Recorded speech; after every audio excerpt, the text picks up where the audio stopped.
Welcome back to Behind the Brakes. This is a episode with Rick. Rick's got a gigantic collection, some monster hits, and some incredible stories. And on top of that, the tips and knowledge he imparts is fantastic. Yeah, Matt, it was amazing just hearing the stuff that he had been partaking in breaks and then moving into more collection and vintage side and even his finds and collections going after that. Some amazing stories and just breathtaking cards I just saw. So let's get into it.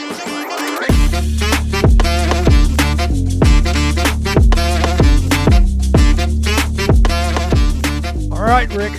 Welcome to Behind the Brakes, man. Really excited to have you, and it's been a long time coming. We've been talking for probably a couple months, but here you are. Welcome in, man.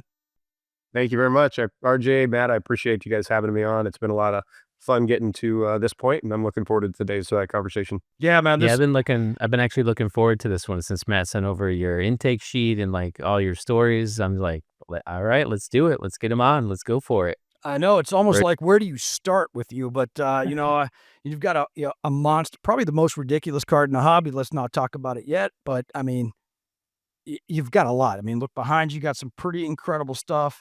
But before we dive into that, when did you start collecting? I mean, you're a massive collector. You've got a huge collection.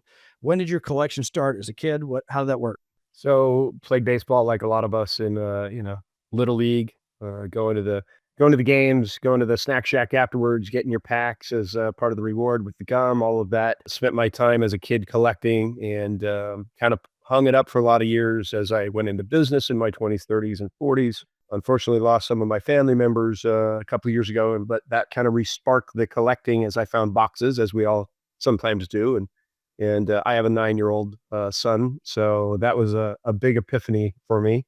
Um, the biggest part of that was I found a picture of in the late 70s with me in an A's jersey, with the entire Farm League Medford A's with Jose Canseco, Ricky Henderson was there, and a picture of me with the whole team and an autographed ball from all of them.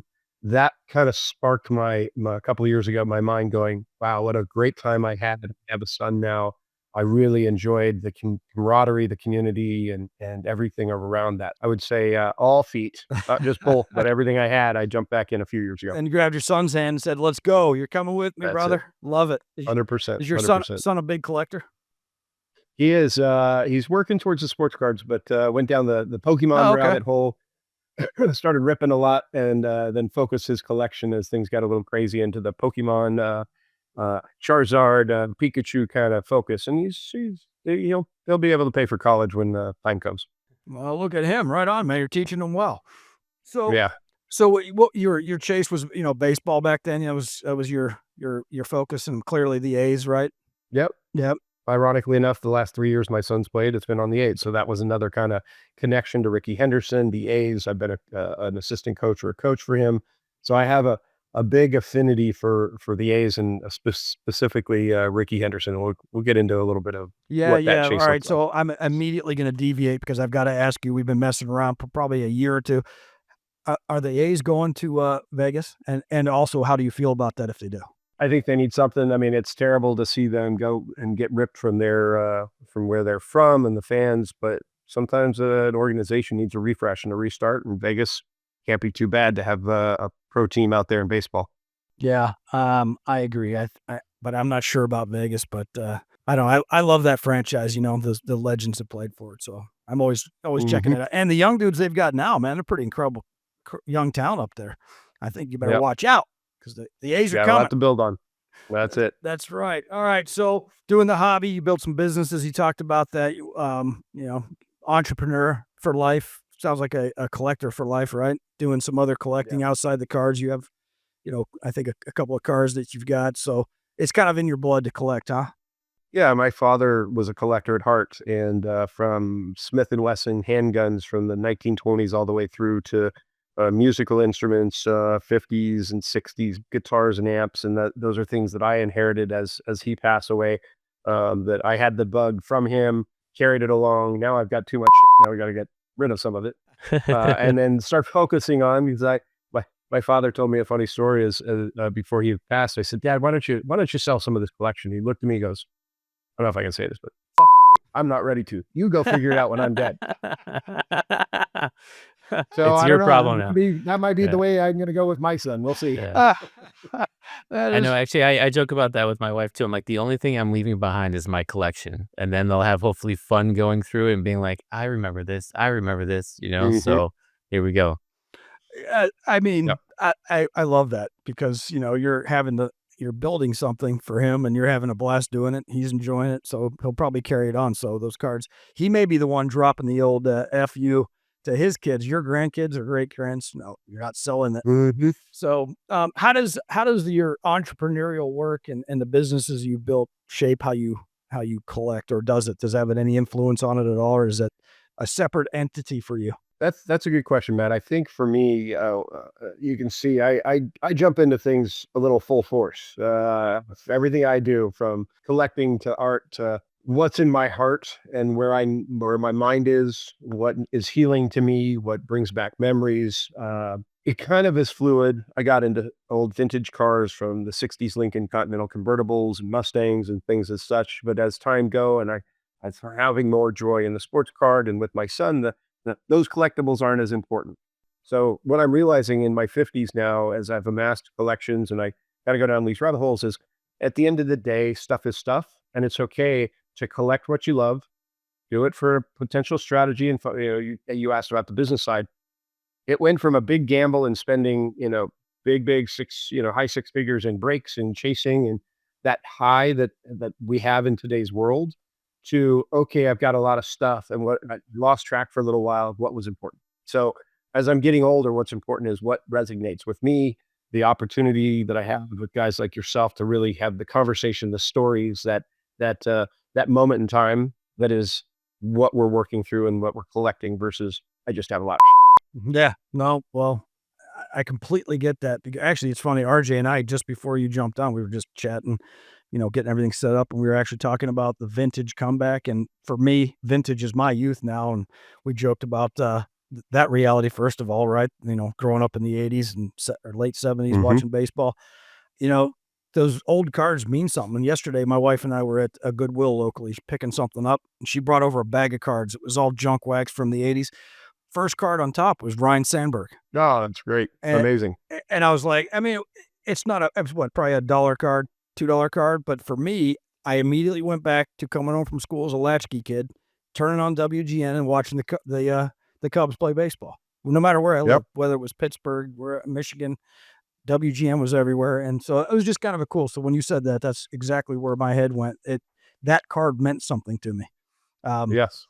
Seeing Ryan Sandberg and right I back to the thought I day. had one here. I thought I had one. I've got some stacks of stuff that if you mentioned some things, I might have some things. Man, you He's Um, coming prepared. Yeah, he's like, yeah, I got it all. he was right. I yeah, say a name and he's gonna go whack. Here it Yeah. is. a Chiro rookie. How about a Jordan rookie baseball? How about an Achiro rookie? Oh, Greg Maddux there you go. rookies? Look There at you go. that, Yeah. man. Jeter rookies. This is all in that collection I told you. How we met is cards like this were in the collections, and I know we're going to get into these type of Yeah, things, no, but let's get into it now, man. Just get into the collections that you're buying. So, you're back in the collecting world, and so you buy collections. Is that right? It's kind of how it got it, started. it's part it's part of the fun. I think where I started, as I mentioned, kind of being a complete degenerate gambler online and whatnot, and TikTok, like a lot of us, and going into breaks, and that, starting in baseball, then moving into basketball and football, and then going up to from Prism to Flawless to National Treasures, where some of the things that we'll feature a little bit have come from. And when I started elevating up that gamble, was now it's economics. Now I'm investing at I don't know, I'm gambling for a shot, and I'm doing it at home. And it's like lottery tickets, we all know. Excuse me. And I've gotten really lucky on some things, and probably lost significant dollars on a lot of other stuff. And so, as that journey of my collecting and my hobby has transitioned over the last few years, it's now I want to buy cards like, things I Oh yeah. want. Like, I picked up things that you can't get in breaks. You go back to the vintage of the '50s and '60s, the mantles, things like mantles, Mays, Aaron's, and then for our era, where I think is our '80s, that my kid's gonna hopefully see the cards that I'm collecting in the '80s that'll Yeah. become his mantles and Mays and Aaron's. Yeah. And Um, hold on, before you get to that, if you're listening on an audio only version, this man is just slinging up Jackie Robinsons and mantles. Um, it's pretty incredible. So jump on YouTube and check it out. We'll have those pictures up there. But anyway, go on. I didn't mean to interrupt you, but I mean, yeah, I don't know if you can see some of the other recent ones that I've been buying instead of breaking or chasing, but a 58 Leaf Babe Ruth, a 50 or a 48 Leaf Babe Ruth, a 49 Jackie. So now I'm moving my gamble into this is the type of stuff that for my kid that's going in the safe. It's not a transactional thing, it's a collecting thing. I have a lot of transactional stuff because it's stuff. Now, as we go through the hobby cycles and we go back to buying out collections, it's do you find can you buy a collection and find the holy grail or something that resonates with you? Like when we met, I bought a massive collection that filled an entire Volvo front to back. It was less than $1,000. It had full sets from the 80s, 90s, 2000s, binders of players from Ricky Henderson to Bo Jackson, to you name it, and then boxes of patches, game patches, game bats, rookies, and things that this collector for 40 years, him and his father never graded, just enjoyed. eh, And they were moving across the country, and it was in my backyard, and I happened to find it. And in that collection, one box is 10x what I paid for the collection. Now, mind you, 95% of the rest of it's sitting over here in 4 rows, but it's fun.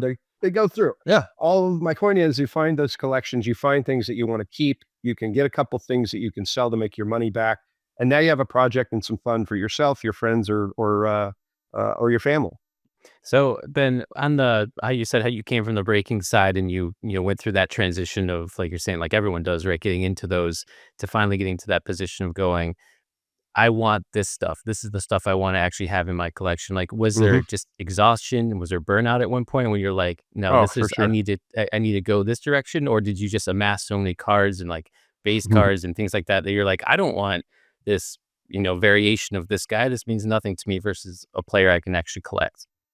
Yeah, it's education, right? As you get back, and a lot of us over since COVID, even I've met a ton of hobbyists that have gotten back into it that are in our age group that have gone down similar rabbit holes. We get to a point where, okay, I have a better understanding of the product, the card, the player, if it's rookie patch auto, what those values are for the long term hold, and then looking and going after those things. Like even in the modern world, things like, uh, you know, NFL shields. Here's a Stafford because I'm a Rams fan, or Tom Brady rookie autograph pop twos, or one of one Herbert rookie, things like this. It's a gold vinyl one of one. Sorry, I have prices from some of the shows, but then you start looking at this type of stuff where you don't mind holding because there are no other one of ones. It's the right player. It's a rookie, and there's value in that. And I like the player. So getting rid of all the other stuff, which is what I've been doing for the last year or two of honing in the collection, collecting things I like and I don't mind sitting on, but also has inherent value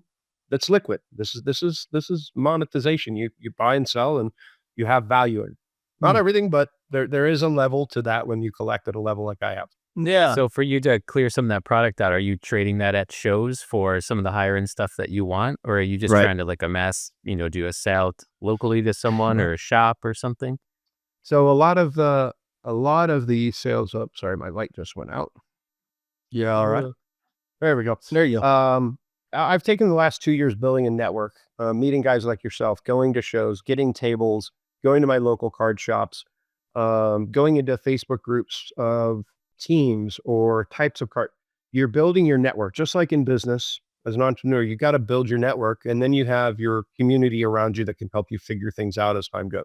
So that's what I would suggest and lean into to any of the audience members is get your community. Ask somebody. Don't be afraid to say, "Hey, I'm new. I'm learning. Would you help me with this?" I've helped probably 2 dozen friends of mine that weren't hobbyists or collectors that are now like going to shows. They're coming and getting a table. We're having fun with our families. It's like giving cards away to kids and creating packs and such. So, yeah, that's created my own community that's separate from my business world, that's separate from my family world, and it's about me and the guys that I get to enjoy, like getting to know you guys. Yeah. No, that's fantastic. And so you're buying collections, and just like all of us, you made a comment, you're looking for that Grail card. I think when I'm buying collections, you always look at, okay, this is all junk, but the 86 Jordan might be in here. That's kind of Mhm. always the way I go into it for whatever reason. Um, but you bought a collection that had a binder in it. Yeah. So, Tell me about yeah, your fun binder, man. fun story. I was, actually at a show in Arizona, never been out of state. I stick pretty close to, the Southern California area for I'm what I've sorry, been one doing. second. Matt, we I just know. missed it. I We just missed it. we're in Phoenix, Arizona, and if you tell Oh, me that shit. you bought it in Phoenix, I did, but it was a year ago. it, It was at the Front Row show in Phoenix. all right, go on. Uh, this doesn't happen very often, but you have to put yourself out there. And there was an older gentleman, about 80 years old, that was walking the floor, and I have a lot of vintage. And when I display, I like to show. I might not try to sell everything. I like to share my collection, and Yeah. it makes sense. We move things, or hey, I'll sell this because I want to get this. It's all just part of the hobby, right? Gentleman came to the table and said, "Hey, I have a binder of probably some old 60s and 70s and 80s, not a bunch, but it's too heavy for me to carry on. Would you mind looking at it? Would you buy it? Would you come to the house? Here's my card." Said, sure. That was Saturday. Sunday morning on the way to the show, my buddy I was with, I was like, should I go? Yeah, I just had this gut feeling. I'm going to go. I'm going to go show up. He had a binder of cards sitting on a table. We sat in his kitchen, and it was, commons of the 50s and 60s, which I love to do partial sets. I got partial sets of all that. I build all that. That's for fun. Didn't see anything of real value, but worth $1 or $2 a card, maybe a couple 5 or 10. Kind of flipped it through. We negotiated for, I think we landed about $400 for the binder. So I felt that was fair. I paid up for what could be a lot of junk, and it's going to end up in a box potentially. And what would you say are sorry, we're dropping things. In 1990, what would you say is probably the most sought after error card around? Well, Rick, we've shared this already that I have a really terrible story, so I already know. It's the no name of Mr. Big Hurt. So And this there was it is. raw, and there it is. It was raw. Not only this was in there. Let me cover the grades just because. Yeah. But if you're familiar with I was not familiar with the error partial blacklist, but there is the second partial, which is your audience can see. Yeah. This is a lower pop than this is. By the no way. kidding. I submitted this and I got a PSA 8. I am pop 101. There's 20 higher and one PSA 10. This is a PSA 7, and I think there's less than 100 of them, maybe 50. All right. Not as valuable because it's not as big of an error or story. Yeah. But these two cards combined are somewhere in the tune of $20,000 to $25,000 in a $400 binder. And you bought that in Phoenix. All right. So Our own backyard, Matt. Our Well, own backyard. it's few far in between. It's the stories that we get to share Yeah. that once in a lifetime, sometimes twice in a lifetime, you get lucky. You never know is the point. You got to get out there and make those connections. But absolutely. you know what? I'm happy for you because that's part of Thank you. you're saying the community, right? Because if it doesn't happen to you, you want it to happen to somebody yeah. else, and it does, right? And you get to share those stories, and you get to live in that moment for a second. So that's totally awesome. It's there's a handful of cars. Here's another one I'd show because we all know this one. There you go. Which one is it? Yes. Oh, it is the the, actual. Yeah. The actual. The actual. These things will never go anywhere. These go to my 9-year-old. These are things that are close to us in our chases, if you will, that you get one. I don't care what they offer me. It's never going to leave my dead sweaty palms until I'm dead. They'll still be trying to pry it out of there, right? Exactly. So that's pretty incredible. Yeah, I'm happy for you, Rick. I really am Thanks. that you hit that. Yeah. Like I said, I told you the story. I hit one; it was completely fake. So if you're listening, if I haven't told that story, maybe one day RJ will share that story. I actually have the card and PSA's note. because I think I'm just going to hold on to that forever.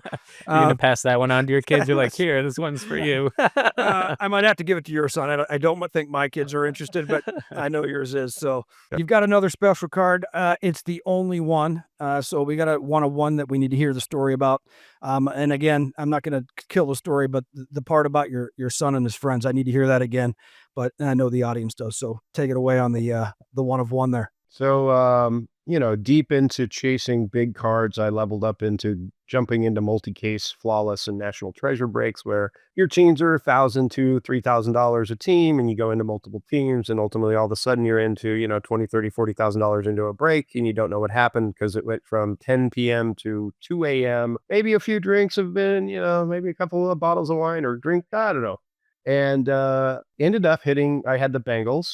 There was one specific card, and I wasn't even aware that there is a product hit in some of these products. And the product hit of 2022 Flawless has had a few million views so far, and a big debate over if this card is a $100,000 card, is a $1 million card. Does it continue to go up? But it's been a fantastic and fun ride so far, and I'll give you a show.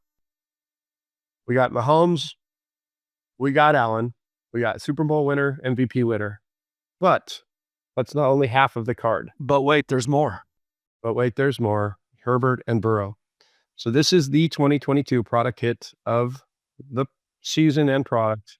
They're one of one NFL Shield, which now it's the question, is it $1 million card? Is it a $100,000 card? I've turned down quite a few big offers, 6-figure offers, and it's fun as a collector to have something that is so monumental, or could be. I believe in, obviously, Mahomes. I believe in Allen, big fan. Yeah. Burrow, big fan. And Herbert, actually, my high school buddies in Oregon coached him, graduated from my high school, went to University of Oregon, all part of my, circle of my history. So I'm a big Herbert fan too. Okay. If every one of these guys get to the Super Bowl and or win or the MVP, does this become the logo man of NBA product? Does this become the best modern football quarterback card in existence? I think it can, and I'm willing to write it out for the time. And dare I say, it's been a fun. so is your son willing to write it out, right? He loves My that son card. has told me we will never sell this card. I've told him some of the numbers. I've turned down low 6 figures, and he wants to disown me if we ever sell it. I get it. You got to walk me through when you hit that in the break. Was it like disbelief for a second, or was it like, wait, what? What just happened? There's a little more to the story because I only had the Bengals. Oh, And right. in breaks, as you know, Yeah. there's four owners, 4 teams. Oh God. Typically in a race of 2 players, you do a duck race. I wasn't going to let that happen. So one gentleman had 1 spot, another guy had 2 spots. I had the last, and behind the scenes, I negotiated a purchase out of the other 3 spots and wired them money at 4 a.m. And I was on the 10 a.m. flight to Florida to pick it up from the breaker the next day. That's awesome. Okay. Mind you, I was up all night. My wife and my son woke up at 6 a.m. I'm still dealing with coordinating, booking phone calls to the airport. I can't What tell you, honey, happened? really what's going on, but I'm on my way to the airport, and I'll call you later and tell you all about it. My God. All right. There's a lot to unpack All there. right. First of So all, wait. yeah. And Go ahead, did you come RJ. back on? Did you come back on the plane with like the briefcase attached to your hand with a handcuff, and you're like, this is not leaving my side? I did have the flawless briefcase, but it was not in the briefcase. It was in my pocket. Oh, man. So your poor wife wakes up and you're looking like something happened. And I've been she's up all like, night dealing with this, "What's yeah. going on?" And you're like, Mhm. I'm traveling. I'm going to Florida. I'm sorry, what? Like, I'm wow. going to Florida, life-changing opportunity. I got some press. I'm meeting some people. I'll call you and tell you all about it on the drive. No, okay, hold on a second. You got some press, so what? They're waiting for you when you get off the plane? What was this? Well, we the hobby, I think it was called the Hobby House that hit it with me. We did a bunch of press, live breaks, interviews. I met with the president of SGC while I was there, talking about, do we take this out similar to the mantle, the 52 mantle? Do we encapsulate it? Do we market it? So yeah, I had some conversations, a few phone calls, and some publicity and some press around it. So yeah, it was a whirlwind of a 48-hour in and out. Okay. So you know who I am in this story?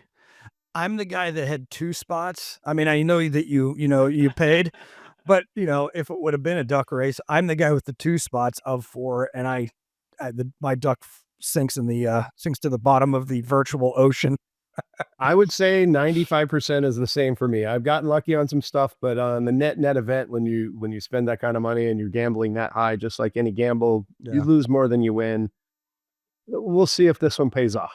Well, I mean, honestly, it's a one of one. So I think the universe is the value of that card is Rick's to determine, right? I mean, That is correct. I turned down the last offer was 200 grand, and we were close. I was willing if I could have gotten some bigger trade. I was looking for Babe Ruth, Mantle rookie, as we talked about 52.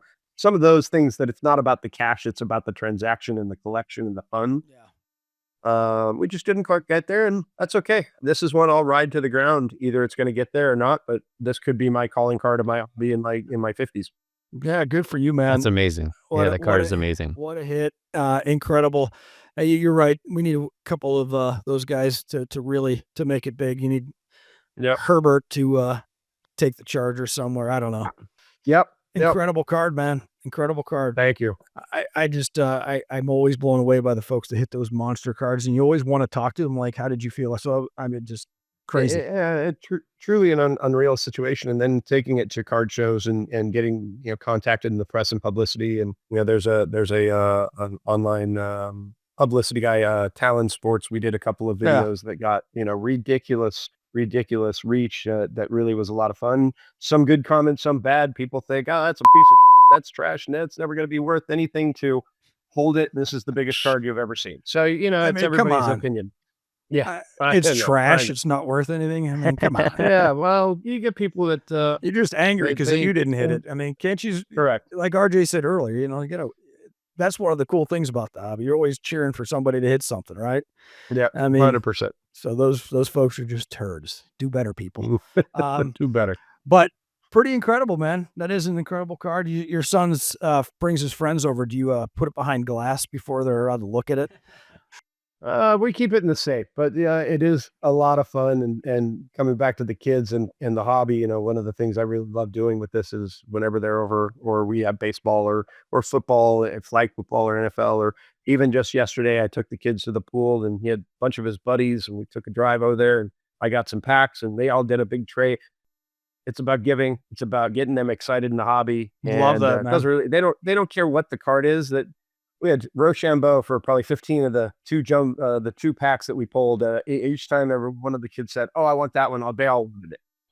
So Of course. we Rochambeaued, and I gave them all the cards. So it's just the fun of sharing that with the kids in the next generation, which I think is really important. Yeah, it's got to feel good to watch your son and his friends getting into the hobby, and it brings you back to the youth just like the cards do. I mean, I got to imagine you're seeing yourself there too, right?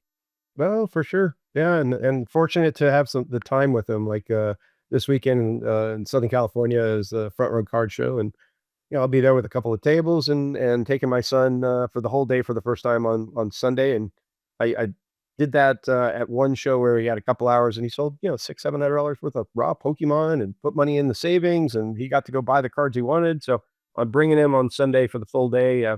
So quite a few of the people know of my son or have met him in the local community and hobby. So looking forward to doing Oh, that that's and fantastic. sharing that with others. That's awesome. And you're teaching him. He's learning the business side of it too. He's learning, that's pretty incredible story, man. Good for you. Yeah, I appreciate that. Good Thank for you. you. Good for you. So you talked about you going to the show there. How many shows do you go to? Are you a frequent show guy or setting up Well, a table, I guess?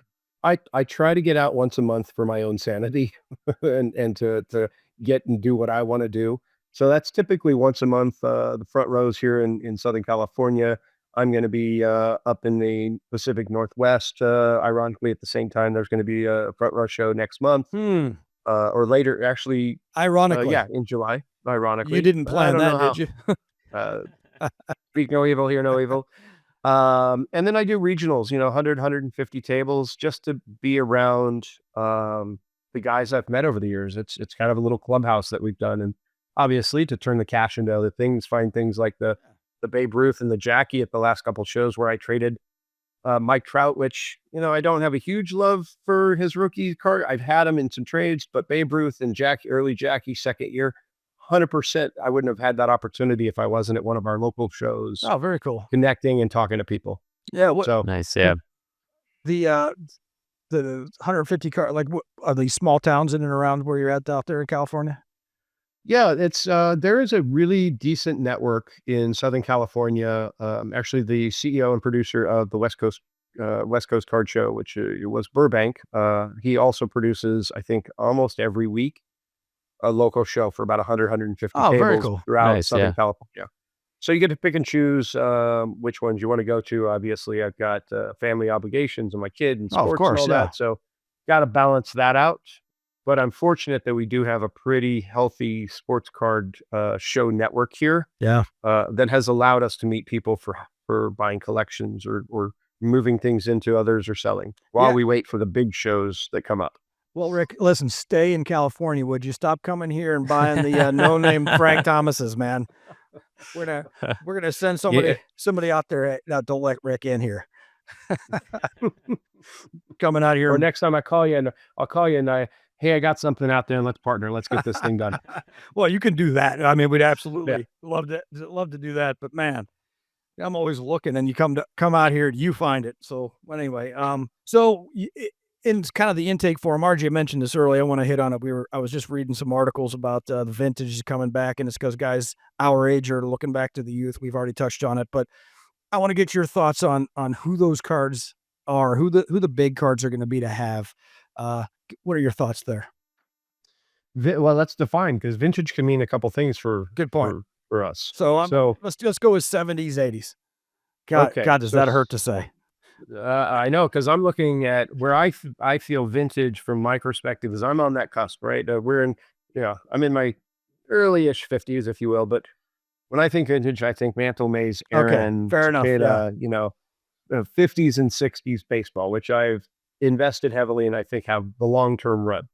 What I think the cycle happens for us next is the 70s and 80s, which is our era for our children or the next generation, where mantles and mays will continually increase. But look at what the 20s, 30s, and 40s. There's only one, two, three players that are known well enough as our population gets older and dies off. Honus, Babe Ruth, there's only a handful of those guys. All the rest of it, nobody really pays much attention to from a value or collectible standpoint. So there's a life cycle in our collecting. And I think our 70s and 80s, our Nolan Ryans, our Ricky Hendersons, Bo Jacksons, speaking of, just this was in that collection I bought. Nice. Bonos. Nice. Yeah. These type of guys, the rookies, the stuff like this that becomes our next generation in the next 20 years, that becomes our Mantle, Mays, and Aaron, in my opinion. Okay. I think from Yeah. affordability, I mean, look what's happened to Ricky Henderson when he passed away. His cards went from an autograph for $100 to $500 overnight, and are sustaining that 400 or 500. Higher grades, the 8s, the 9s, the 10s, the autographs of rookies, second year, third year. PSA 10s are $1,500, $2,500, $3,000, and can family going up. That becomes, I think, the next push. And I've invested heavily. I'm looking at probably 60 Ricky Hendersons from 80 to 93, and I'm going after PSA 10s, any autographs I can get that's under $100, $150, and I'm putting them in the safe because in the 20 years, try to get a Mantle autograph now. Yeah. Authentics, $4,000 to $5,000. Yeah. So pick and choose our guys, or frankly, in the 80s there was so much junk. You got to get the right card, and I've really gone down the rabbit hole of Topps Tiffany's. Okay. 84 to 91 Topps Tiffany's. That's the true value. Where I'll show you a couple of those. They're a couple $1,000 a box, but I in my collecting of getting wax and stuff, I went down the path of trying to get 2 boxes of Tiffany's. There's only 5,000 of them made, when in 1986 or 85 there was millions of boxes made. Yeah. So Topps Tiffany's in a high grade, the pop count are significantly low and significantly valued, and will continue to go up, I think, in probably some of the most monumental movements over the next 10 years. Things like this. Let's see. Pop Stephanie, Pete Rose. There This he I've is. graded. There is a pop. I think it's a pop 2 in PSA, and the last one up for sale was $18,000. Jeez. I don't know what Nice. it's sold or if it's even sold. But there was less than 5,000 graded. Top Tiffany, Tony Gwynn, There he is. things like Yeah. this. The goat. We get into anything that's top Tiffany's, a 9, 5, 10 is where I think the most money will ultimately be in for rookies and or high grade 80s Donnie and 90s. baseball. Nice. Yeah. Okay. So something to keep in mind, a little advice for the listeners and audience is keep your eyes out for this, because I think this is where the long-term potential is in the Tiffany's. Rookies, I mean, look what Cal Ripken's rookies. It's an Yeah. 8.5. It's still a $150 card that's a Yeah. piece of cardboard. Yeah, we actually some of the single shows that we do on Whatnot, like I get in every show at least 1 or 2 people coming in asking, "Do you have any Nolan Ryan?" And I'm just like, you're right. You'll never see it. There's pitchers in a generation. You'll never see a pitcher like that again do those things, right? Nope. There he is. The Ken kid. Griffey, yeah. The kid. This is a card in a PSA 10 that's going for 25 to $3,000. Yeah. How many cards out there are pushing that kind of money in the 90s? And now to give you an example of the difference of baseball versus football, you go like something like this, PSA 10. I graded 10 of these to get 110, and it's a $60 card. Brett But I Favre, still yeah. think you got a PSA 10s in the 80s and 90s. You keep them in the long run. The other thing too to keep in mind, and this is one I found in the collection and graded, but things that are low numbered, super fractors. I had no idea what this was. This is out of 101. It was in a collection. It's a $1,500 to $2,000 card in this grade, and there's 15 of them out of 101 that's known. So look for refractors of the 80s and 90s. Look for key players. That's where I think from a value perspective, long-term is going to be good for the hobby and us as collectors, value-wise. Man, that's some incredible tips. I didn't think about the Tiffany of that era. So if you're jotting that one down, definitely going to address that. So then, yeah, when you on your graded side, are you specifically looking for 10s, or do you start to compare like pricing, be like, oh, that 9 is still a value, I'll pull that 9 as well, or It's are you? it's all budget. It's all Yeah. budget too. Like I have a lot of 7s, 8s, and 9s. I have cards that are worth $20, $30 that I love. That it's not about the value, it's about the collecting. Right. But when I'm looking at long term, where do we put our money in the 80s and 90s stuff? You higher the grade if you can get them. Excuse me, 9, 9 and 9, 5 and 10s. They're safe bets, and then especially in things like the Tiffany's are numbered or more short print stuff. There's just not a lot of them, and there's not a lot more. You got to find them out there again. Yeah, they're not making them. Yeah. Mhm. So as we start to land the plane on this thing, it was incredibly informative. I truly didn't realize I'd be going to get a PhD and some knowledge today. So this is pretty awesome. But you're getting ready to go to the West Coast Card Show. We're going to drop your TikTok and Instagram handles down in the show notes so people can reach out, and if they want to connect with you. You definitely got to look at your content. Well, you don't have to because you make it, but if you're out there listening, his TikTok content's awesome. You come across as extremely authentic, and you just sharing the love of the hobby, and that's why we connected. Couple of questions for you though, as we bring it home. 20 years from now, and your son is looking at his collection, what card do you think is the mantle of his time? So the generation right now, as he's building, of the guys today, who's he looking at, in your opinion? Let's see. There are a couple. I already know you're not going to say Trout because you got rid of the Trout rookie. So No, my all right. gosh. Kobe Bryant autographs. There's a gold out of 10 Okay. Well, yep. Okay. on card. I think Kobe is on the basketball side one of the GOATs and continually will be. Obviously, he's no longer with us. Right. Tom Brady, early year rookie. This is a Pop 2 gold medallion on card. He will never sign these again. If you can find these things, and they are out there, low pop rookie autographs, I think bring the long-term value in 20 years. Mahomes, rookie autographs, patches, you get your hand on these. They're continually going up in value. Vintage, early year Mickey Mantles, I think are from that later part. And again, coming all the way back to the beginning, Ricky Henderson, autograph rookie. those are some of my, they in 20 years will be in the collection forever for my kid, along with Babe Ruth, Jackie Yeah. Robinson early years. I think those are the Grail cards that you can still get in affordably. Doesn't matter if it's a 1. I've got a lot of 1s. I mean, we're talking about 9s or 10s. You can afford a 1 at $200 and it's a great card. Get your $100 card, 200. It's a matter of how you feel. It still will have inherent value. It's just like any investment. The higher you go, the potential for up and down happens. So that's kind of my top 5, including the Billy Ripken and the Frank Thomas, of course. Of course, right? Yeah. So again, I guess my last question is everybody's chasing. Well, I'm going to keep it to baseball right now, just because it's baseball season and we like baseball, right? Mm-hmm. Who are like the rookies that you're looking at and you are excited about? And we don't talk Dodgers on this show, by the way. I'm kidding. I have to say, a little embarrassing, but I stopped following prospects the last probably year or 2 because it became so difficult and I had so much trying to follow with all of my collection. It's been really tough. Merrill, I think, is a great player.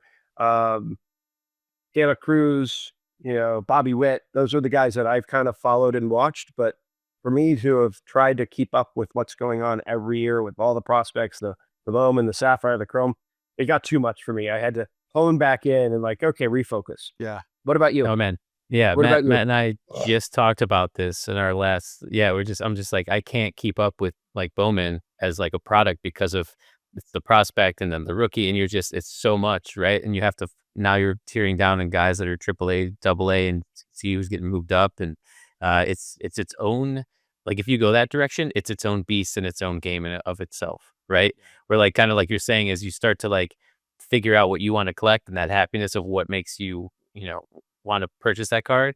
Like you got to get rid of a lot of the noise, and sometimes Mhm. like some people like love that, and that's the thing, and they'll buy a hoard of it in 20 years that guy hit and they're like, oh, I'm sitting on a jackpot. That's great on the collecting side if you can manage all that, but just with the turnover of baseball and having to go through so many tiers just to get up to the majors, Yeah. it's going to be a lot more a bigger uphill battle than just like you're saying, getting that even a 1 of something that's going to be solidified as a $200+ card and Yeah. maybe higher as it goes along. It's funny you mentioned that. I think that's been my strategy as I look around into my boxes is I've isolated all my baseball recently into kind of like rookies, silvers, colors, numbers, and I've got a box. And in 20 years, my kid's going to try to figure that out. Yeah. Yeah. That's I think everybody's problem. And RJ talks about that a lot. It's like I don't know what the kids are gonna do. They're gonna chuck it Mm-hmm. and they're gonna be watching. Yep. Well, this has been an absolute blast, man. I think you could probably tell a story for days, and I look forward to hearing those. We're going to stay connected, obviously.